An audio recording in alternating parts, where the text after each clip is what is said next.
할렐루야. 오늘은 1월 22일 수요일입니다. 오늘도 정시매일 예배를 통해 경건의 일상을 살아가시는 우리 큰믿음 유신교회 모든 성도님들 사랑하고 축복합니다. 다 함께 사도신경으로 우리의 신앙을 고백하며 하나님 앞에 나아가겠습니다.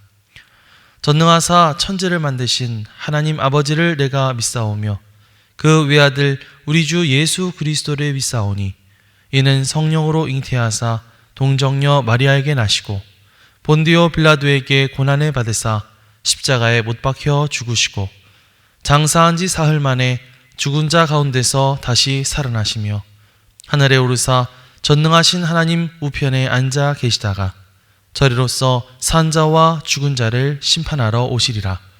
성령을 믿사오며 거룩한 공회와 성도가 서로 교통하는 것과 죄를 사하여 주시는 것과 몸이 다시 사는 것과 영원히 사는 것을 믿사옵나이다. 아멘.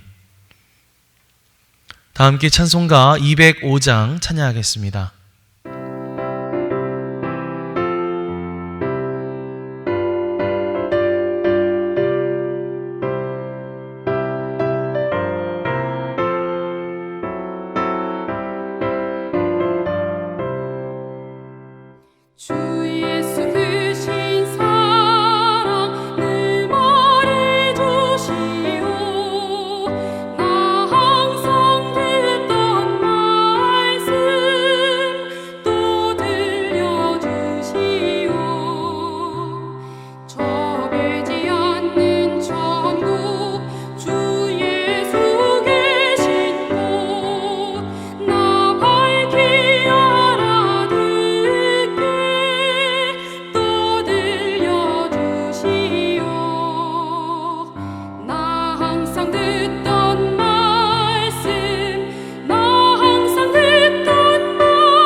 오늘 하나님께서 우리에게 주시는 말씀은 요한복음 6장 60절로 71절까지의 말씀입니다.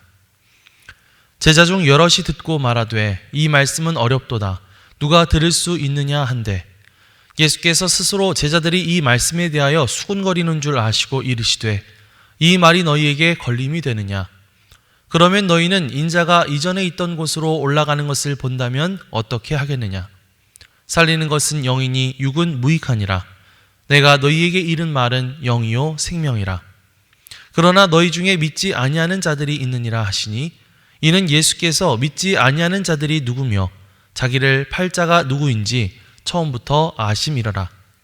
또 이르시되 그러므로 전에 너희에게 말하기를 내 아버지께서 오게 하여 주지 아니하시면 누구든지 내게 올 수 없다 하였노라 하시니라. 그때부터 그의 제자 중에서 많은 사람이 떠나가고 다시 그와 함께 다니지 아니하더라. 예수께서 12 제자에게 이르시되 너희도 가려느냐? 시몬 베드로가 대답하되 주여 영생의 말씀이 주께 있사오니 우리가 누구에게로 가오리이까? 우리가 주는 하나님의 거룩하신 자인 줄 믿고 알았사옵나이다. 예수께서 대답하시되 내가 너희 12를 택하지 아니하였느냐? 그러나 너희 중에 한 사람은 마귀니라 하시니 이 말씀은 가룟 시몬의 아들 유다를 가리키심이라. 그는 12 중에 하나로 예수를 팔 자라라. 이는 하나님의 말씀입니다. 아멘. 할렐루야. 오늘도 말씀을 듣는 여러분의 심령 가운데 성령님의 감동하심이 함께해 주시기를 간절히 축원합니다. 요한복음 6장은 우리가 잘 아는 오병이어 사건으로 시작이 됩니다. 어린아이의 작은 도시락을 통해서 예수님은 5,000명이 넘는 수많은 사람들을 배불리 먹이시죠. 이 기적은 많은 사람들에게 큰 충격을 주면서 예수님에 대한 기대를 갖게 하였습니다. 하지만 예수님은 사람들의 기대를 충족시키시기보다는 그들에게 더 중요한 말씀을 전하시죠. 예수님은 무리들에게 자신이 생명의 떡이라고 말씀하셨습니다. 내 살을 먹고 내 피를 마시지 않으면 너희 속에 생명이 없다 라고 말씀하셨죠. 하지만 이 말씀은 당시 사람들에게 큰 충격으로 다가왔습니다. 표적을 구하며 따라다녔던 무리들, 또 예수님을 추종했던 제자들까지도 이 말씀을 듣고 당황해하면서 혼란스러워했습니다. 오병이어의 기적을 경험하면서 그분을 따랐던 무리들은 예수님께 더 큰 기대를 품고 있었죠. 하지만 예수님은 그들이 구하던 물질적인 만족이 아닌 영적인 만족을 추구하라고 도전하셨습니다. 단지 배를 채우는 것으로 끝나는 것이 아니라 영혼을 채우는 문제에 대해서 이야기하신 것이죠. 오늘 본문은 그런 예수님의 말씀을 듣고 반응했던 두 부류의 사람들의 이야기가 있습니다. 더 이상 예수님을 믿지 못하고 떠났던 사람들, 그리고 끝까지 남아서 따랐던 사람들, 이 두 부류의 사람들을 통해서 우리는 어떤 믿음의 선택 가운데 살아가야 될 것인가 함께 생각해보는 시간이 되었으면 좋겠습니다. 먼저 60절 말씀을 다시 한번 읽어보겠습니다. 제자 중 여럿이 듣고 말하되 이 말씀은 어렵도다. 누가 들을 수 있느냐 한데. 예수님의 말씀을 들은 제자들 가운데 어떤 사람들이 이렇게 말하죠. 이 말씀은 좀 이해하기가 어렵다. 이들은 예수님의 말씀을 이해할 수도 없었고 받아들일 수도 없었습니다. 내 살을 먹고 내 피를 마시라 라고 말씀하셨던 그 예수님의 말씀을 그저 문자적으로만 이해했기 때문이죠. 예수님은 영적인 진리를 말씀하시기 위해서 그런 표현을 쓰신 것인데요. 그들은 계속해서 이 육신적인 관점에서 갇혀서 그 예수님의 말씀을 해석하고 있었던 것입니다. 그러니까 이들이 이 어려움을 느꼈던 것은요, 단순히 그들에게 어떤 지식이 부족해서 그래서 그런 것은 아니었습니다. 자기들이 가지고 있는 생각과 자기들이 세운 어떤 기준들을 가지고 예수님의 말씀을 판단하려고 했었고요. 자기의 어떤 경험이나 자기의 이성에 비추어서 그 진리가 맞지 않는다고 생각했기 때문에 그 말씀을 받아들이기 어려워했던 것이죠. 오늘날 우리도요, 말씀 앞에서 이런 태도를 보일 때가 많습니다. 때로 우리의 이해를 넘어서는 하나님의 진리가 우리 가운데 주어질 때 솔직히 난 이해가 잘 안 돼. 그게 뭐 말이 되나? 라고 말하면서 그 말씀을 겸손히 받아들이기보다는 내 나름대로 합리화시키거나 거부하려고 하죠. 그 말씀을 어렵게 생각했던 제자들은 결국 예수님이 말씀하신 생명의 떡의 그 의미를 제대로 이해하지 못했습니다. 이들은 예수님의 말씀을 표면적으로만 받아들이고 그 안에 들어있는 깊은 영적인 의미를 발견하지 못한 것이죠.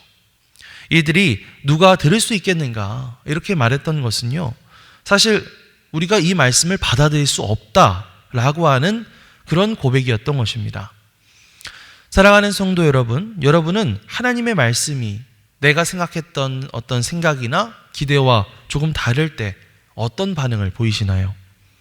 때론 그 말씀을 이해하지 못할지라도 그것을 믿음으로 붙잡을 수 있는 그런 신앙을 가질 수 있게 되시기를 축복합니다. 하나님의 말씀이 때론 나의 기준과 나의 생각과 다르더라도 그 말씀을 신뢰하고 순종하며 나아갈 수 있는 저와 여러분들이 되시기를 주님의 이름으로 간절히 축원합니다. 이어서 61절부터 63절입니다. 예수께서 스스로 제자들이 이 말씀에 대하여 수군거리시는 줄 아시고 이르시되 이 말이 너희에게 걸림이 되느냐? 그러면 너희는 인자가 이전에 있던 곳으로 올라가는 것을 본다면 어떻게 하겠느냐? 살리는 것은 영이니 육은 무익하니라. 내가 너희에게 이른 말은 영이요 생명이라. 아멘. 자, 그렇게 몇몇 제자들이 수군거리는 것을 들으신 예수님께서 말씀하시죠. 이 말이 너희에게 지금 걸림이 되느냐? 그러면서 예수님은 이 말씀의 본질에 대해서 다시 한번 강조하시는데요. 63절에 보면 살리는 것은 영이니 육은 무익하니라. 내가 너희에게 이른 말은 영이요 생명이라 라고 말씀하십니다. 그러니까 예수님께서 강조하신 것은 뭘까요? 너희가 계속해서 육적인 것에만 머물지 말고 영적인 것을 좀 바라보라 라고 하는 말씀이죠. 당시 사람들이 예수님께서 제공해 주신 그 오병이어의 기적에 굉장히 충격을 받고 매료되어 있었지만 그 기적이 가리키는 본질적인 의미에는 정작 사람들이 별 관심이 없었다는 것입니다. 예수님께서 하신 말씀이 그들에게 걸림돌이 되었던 이유는요, 그들이 그저 이 육신적인 만족에 집착하면서 자신들의 육체적인 필요를 채워주실 분으로 예수님을 생각하고 예수님을 따랐기 때문이죠. 다시 말하면 예수님이 자기들의 배를 채우게 하실 분으로만 여겼기 때문이었습니다. 사실 오늘날도요, 우리가 신앙생활을 하면서 자칫하면 그렇게 되어버릴 수가 있습니다. 예수님을 믿는 목적이 나의 육신적인 만족으로 끝나버릴 수가 있다고 하는 것이죠. 우리는 하나님께서 우리에게 주시는 복이 어떤 물질적인 풍요나 세상적인 성공에 한정되어 있다고 생각하는 것은 아닌지 우리 스스로의 모습을 좀 되돌아볼 필요가 있습니다.